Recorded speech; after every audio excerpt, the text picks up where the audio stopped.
Hello friends, welcome to மாங்கனி சமையல். இன்றைக்கி நம்ம மாங்கனி சமையலில் நம்ம எல்லாருக்கும் ரொம்ப ரொம்ப பிடிச்ச ரொம்பவே ஈஸியாக சட்டுன்னு செய்யக்கூடிய நல்ல மொறுமொறுப்பான ஒரு ஸ்நாக்ஸ் ரெசிபி, டீ கடை ஸ்பெஷல் கார வடையும் அது கூடவே தேங்காய் சட்னியும் எப்படி பண்ணுறதுன்னு தான் பார்க்க போகிறோம். ஸோ இது ரெண்டுமே பிகினர்ஸ் கூட ரொம்பவே சுலபமாக செஞ்சிடலாம். ஈவினிங் டைமில் நல்லா சுட சுட டீ காஃபி கூட வச்சு சாப்பிட்றதுக்கு பக்காவான ஒரு ஸ்நாக்ஸாக இருக்கும். ஸோ கண்டிப்பாக நீங்கள் ட்ரை பண்ணி பாருங்கள். வீட்டில் எல்லாரும் ரொம்பவே என்ஜாய் பண்ணி சாப்பிடுவாங்க. சரி வாங்க, இப்போ இந்த கார வடையும் அது கூடவே தேங்காய் சட்னியும் எப்படி பண்ணுறதுன்னு பார்க்கலாம். இப்போ முதல்ல இந்த வடை பண்ணுறதுக்கு நம்ம பருப்பை ஊற வச்சிடலாம். அதுக்கு நான் மெசரிங் கப்பில் 1 கப் அளவுக்கு பட்டாணி பருப்பு எடுத்துருக்கேன். இப்போ இது ஒரு மிக்சிங் பவுலில் சேர்த்துடலாம். ஸோ பட்டாணி பருப்பு, கடலைப்பருப்பு இது ரெண்டுமே பார்த்தீங்கன்னா பார்க்குறதுக்கு ஒரே மாதிரி தான் இருக்கும். ஆனால் பட்டாணி பருப்பு இது மாதிரி மேலே நல்லா சைனிங்காக இருக்கும். இதுவே நம்ம தாளிக்கெல்லாம் யூஸ் பண்ணுவோம் இல்லையா கடலைப்பருப்பு, அது கொஞ்சம் பள்ளமேடுமா இருக்கும். ஸோ நீங்கள் 2 பருப்புமே பார்த்து எடுத்துக்கோங்க. இது மாதிரி நம்ம பட்டாணி பருப்பு சேர்த்து செய்கிற போது தான் இந்த வடை அப்படியே நம்ம டீ கடைகளில் எல்லாம் சாப்பிட்ற மாதிரியே நல்ல டேஸ்ட்டாக இருக்கும். உங்ககிட்ட ஒரு வேளை பட்டாணி பருப்பு இல்லை அப்படின்னா நீங்கள் அதுக்கு பதில் கடலைப்பருப்பு கூட யூஸ் பண்ணிக்கோங்க, நல்லாயிருக்கும். இப்போ இது கூட ஒரு 1/4 கப் அளவுக்கு உருட்டு உளுந்து சேர்த்துடலாம். சேர்த்துட்டு இப்போ இதில் தண்ணி விட்டு 2-3 டைம் நல்லா கழுவி எடுத்துக்கோங்க. ஸோ நீங்கள் எந்த கப்பில் பட்டாணி பருப்பு எடுத்தீங்களோ அதே கப்பில் 1 கப் பருப்புக்கு 1/4 கப் அளவுக்கு உருட்டு உளுத்தம் பருப்பு சேர்த்துக்கோங்க. அளவு சரியாக இருக்கும். அதே மாதிரி வடையும் பார்த்தீங்க அப்படின்னா நமக்கு உள்ளே நல்லா சாஃப்டாகவும் மேலே நல்லா மொறுமொறுனா கிறிஸ்பியாக வரும். பாருங்கள், இப்போ இதே மாதிரி இன்னும் ஒரு 2-3 டைம் நல்லா கைகளால் தேய்ச்சி கழுவி எடுத்துக்கோங்க. இப்போ பருப்பை நல்லா கழுவுனதுக்கப்புறமா இது மூழ்கிற அளவுக்கு தண்ணி விட்டு இதை குறைஞ்சதை 2-3 மணி நேரம் போல் நல்லா ஊற வச்சுடுங்க. இப்போ இது நல்லா ஊறினதுக்கப்புறமா நம்ம எப்படி இருக்குன்னு பார்க்கலாம். இப்போ இது அப்படியே ஒரு ஓரமாக இருக்கட்டும். இப்போ பார்த்தீங்க அப்படின்னா கரெக்டாக ஒரு 3 மணி நேரம் போல் பருப்பு நல்லா ஊறி வந்திருக்கு. இப்போ உங்களுக்கு பார்க்கும்போதே தெரியும் நல்லா மலர்ந்து வந்திருக்குல்ல, இந்த மாதிரி இருக்கணும். இப்போ இந்த பருப்பு ஊறிடிச்சான பார்க்குறதுக்கு இது மாதிரி ஒன்று எடுத்து கையில் கிள்ளி பார்த்தீங்க அப்படின்னாலே தெரியும். இந்த மாதிரி நல்லா சாஃப்டாக உடையணும். அதிக நேரம் ஊற வச்சிடக்கூடாது. கரெக்டாக ஒரு 3 மணி நேரம் போல் ஊறிச்சினாலே போதும். இப்போ இதில் தண்ணியெல்லாம் வடிச்சிட்டு நம்ம கிரைண்டரில் சேர்த்து அரைச்சி எடுத்துக்கலாம்.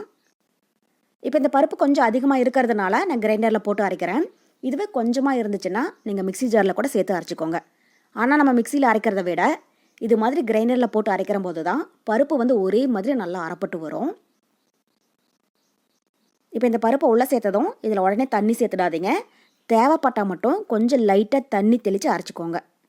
அதிகமாக தண்ணி ஊற்றிடக்கூடாது. பாருங்கள், இது மாதிரி கொஞ்சம் கொஞ்சமாக தெளித்து அரைச்சிக்கோங்க. அதே மாதிரி ரொம்பவே நைஸாக அரைச்சிடாதீங்க. கொஞ்சம் லைட்டாக கரகரப்பாக ரவா பதத்தில் இருக்கிற மாதிரி அரைச்சிக்கோங்க. அப்போ தான் வடை சாப்பிட்றதுக்கு நல்லாயிருக்கும். இப்போ பாருங்கள், பருப்பு ஓரளவுக்கு நல்லா அரைப்பட்டுருச்சு. இப்போ இந்த மாவை இது மாதிரி கொஞ்சமாக கையில் எடுத்து தொட்டு பார்த்தீங்க அப்படின்னாலே தெரியும். லைட்டாக அங்கங்கே பருப்பு கொஞ்சம் ஒன்றும் பாதி இருக்கும். நீங்கள் அதுக்கு தகுந்த மாதிரி அரைச்சிக்கோங்க. அதே மாதிரி தண்ணி ரொம்பவே அதிகமாக சேர்த்துடக்கூடாது. இது மாதிரி கொஞ்சம் கொஞ்சமாக தெளித்து பாருங்கள், இந்த அளவுக்கு நல்லா கெட்டியாக அரைச்சிக்கோங்க. இப்போ இது அப்படியே ஒரு மிக்சிங் பவுலில் எடுத்து வச்சிடலாம்.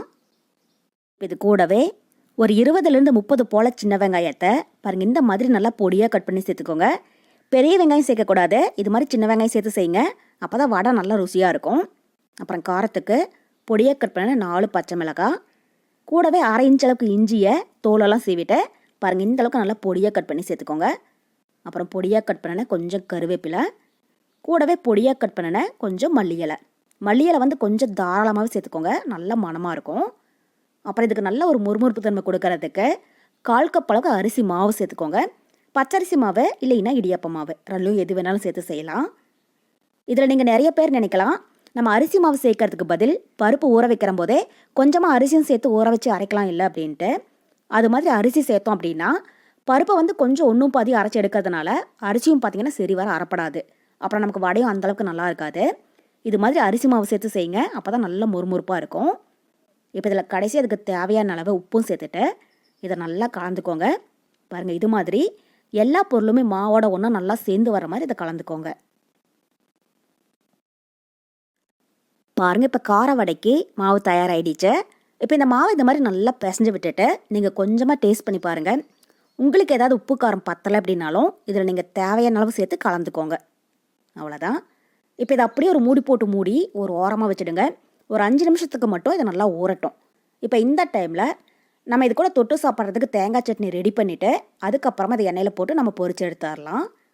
இப்போ இது அப்படியே ஒரு ஓரமாக இருக்கட்டும். இப்போ தேங்காய் சட்னி பண்ணுறதுக்கு ஒரு மிக்ஸி ஜாரில் 1 கப் அளவுக்கு துருவன தேங்காய் சேர்த்துக்கோங்க. ஸோ நான் மீடியம் சைஸில் ஒரு மூடி தேங்காய் சேர்க்குறேன். அப்புறம் 1/4 கப் அளவுக்கு பொட்டுக்கடலை. இந்த சட்னிக்கு பொட்டுக்கடலை ரொம்பவே அதிகமாக சேர்க்க வேண்டாம், 1/4 கப் அளவுக்கு சேர்த்திங்கனாலே போதும்.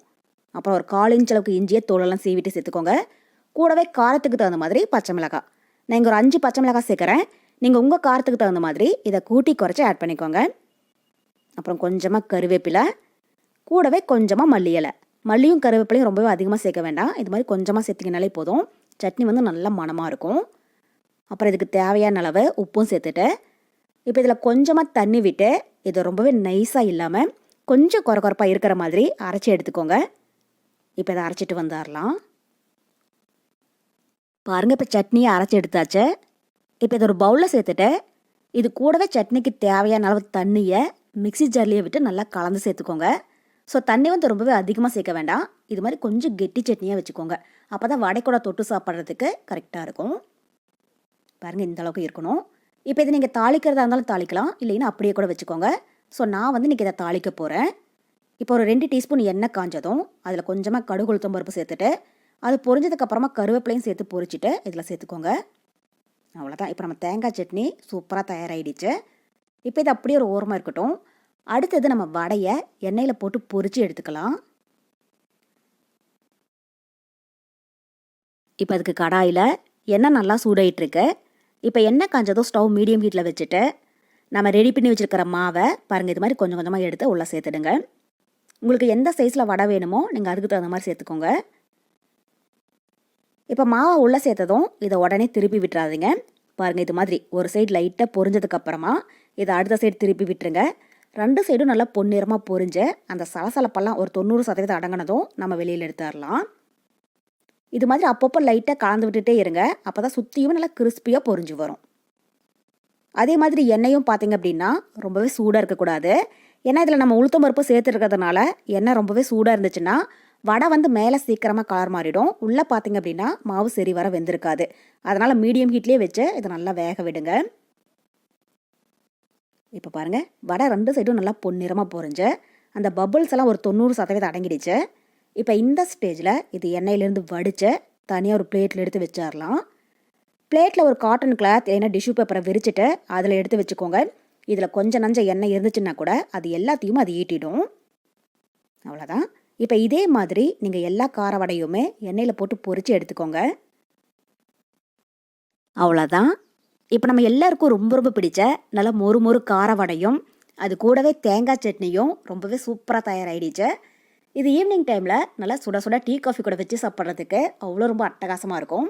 ஸோ கண்டிப்பாக நீங்களும் நான் சொல்லியிருக்கிற மாதிரி இதே மெத்தடில் இதே அளவுகளோட வீட்டில் செஞ்சு பாருங்கள். வீட்டில் எல்லோரும் ரொம்ப விரும்பி சாப்பிடுவாங்க.